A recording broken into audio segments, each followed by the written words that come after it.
March 13 നോമ്പുകാലത്തിലെ 3-ാം ആഴ്ചയിലെ വെള്ളിയാഴ്ച. മർക്കോസ് 12:28 മുതൽ 34 വരെ വാക്യങ്ങൾ. വിക്ടർ ഫ്രാങ്കിൾ ഒരു ഓസ്ട്രിയൻ മനഃശാസ്ത്രജ്ഞനായിരുന്നു. 2-ാം ലോകമഹായുദ്ധകാലത്ത് നാസികൾ അദ്ദേഹത്തെ തടവിലാക്കി.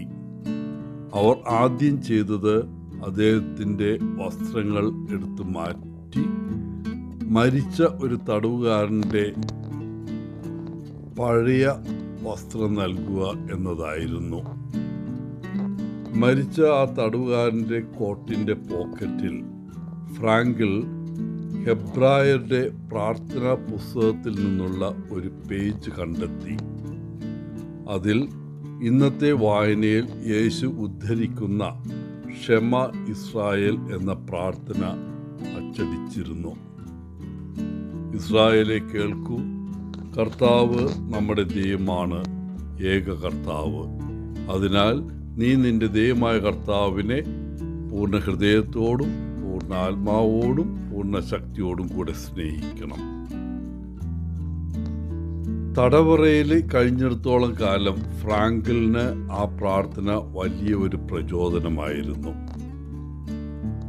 ഇന്ന് ഒരു നിയമജ്ഞൻ യേശുവിനെ സമീപിച്ച് അവനോട് ചോദിക്കുന്നു, എല്ലാ കൽപ്പനകളിലും ആദ്യത്തേത് ഏതാണ്? സ്വാഭാവികമായും ഒരു കൊച്ചുകുട്ടിയായിരിക്കുമ്പോൾ യേശു പഠിച്ച് മനസ്സിലാക്കിയ ഒരു മറുപടി അവൻ നൽകി. ഒരു കർത്താവും ഒരു ദൈവവും മാത്രമേ ഉള്ളൂ. നിങ്ങൾ നിന്റെ ദൈവമായ കർത്താവിനെ പൂർണ്ണ ഹൃദയത്തോടും പൂർണ്ണ ആത്മാവോടും പൂർണ്ണ മനസ്സോടും കൂടെ സ്നേഹിക്കണം. യേശു നമ്മോട് 2 കാര്യങ്ങൾ മാത്രമേ ആവശ്യപ്പെടുന്നുള്ളൂ. ഒന്ന്, ദൈവത്തെ പൂർണ്ണ ഹൃദയത്തോടെ സ്നേഹിക്കുക. 2, നമ്മുടെ അയൽക്കാരനെ നമ്മെപ്പോലെ സ്നേഹിക്കുക. വളരെ ലളിതമായി തോന്നുന്നു, അല്ലേ? യേശുവിൻ്റെ ഈ പ്രസ്താവനയിലെ വെല്ലുവിളി നമ്മുടെ ജീവിതത്തിലെ ശ്രദ്ധ എന്തിലാണ് എന്നതാണ്. സ്വയം നമുക്ക് ചോദിക്കാം, ഞാൻ ഒരു ദിവസം എത്ര തവണ ദൈവത്തെക്കുറിച്ചോ ക്രിസ്തുനാഥനെക്കുറിച്ചോ പരിശുദ്ധാത്മാവിനെക്കുറിച്ചോ ചിന്തിക്കുന്നു? ഞാൻ എല്ലാ ദിവസവും പ്രാർത്ഥിക്കാൻ അല്പസമയം കണ്ടെത്തുന്നുണ്ടോ? എന്നിട്ട് സ്വയം ചോദിക്കാം, എൻ്റെ ഈ പ്രവൃത്തികളിൽ ഞാൻ സന്തുഷ്ടനാണോ? അല്ലെങ്കിൽ പ്രാർത്ഥിക്കാനും ദൈവവുമായും യേശുവുമായും പരിശുദ്ധാത്മാവുമായും സമയം ചെലവഴിക്കാനും ഇനി കൂടുതൽ ശ്രദ്ധിക്കണമോ? നിങ്ങളുടെ ജീവിതത്തിൽ നിങ്ങൾ സംതൃപ്തനാണോ?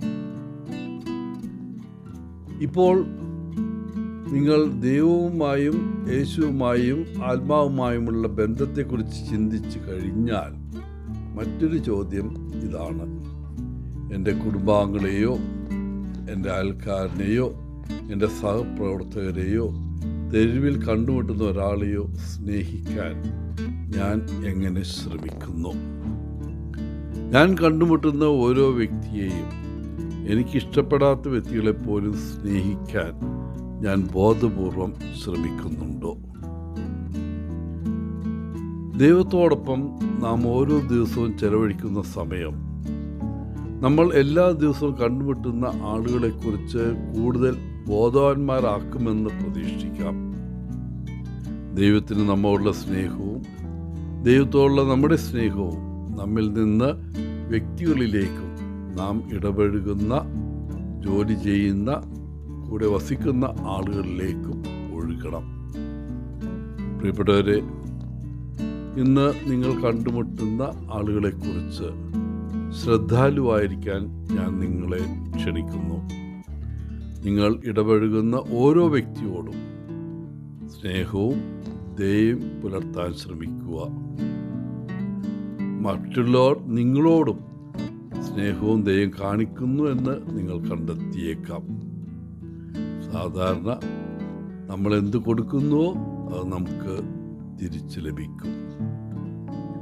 എല്ലാവർക്കും നല്ലൊരു ദിനം ആശംസിച്ചുകൊണ്ട് ഒത്തിരി സ്നേഹത്തോടെ പോളച്ചൻ CSSR ഫ്രം കേരള.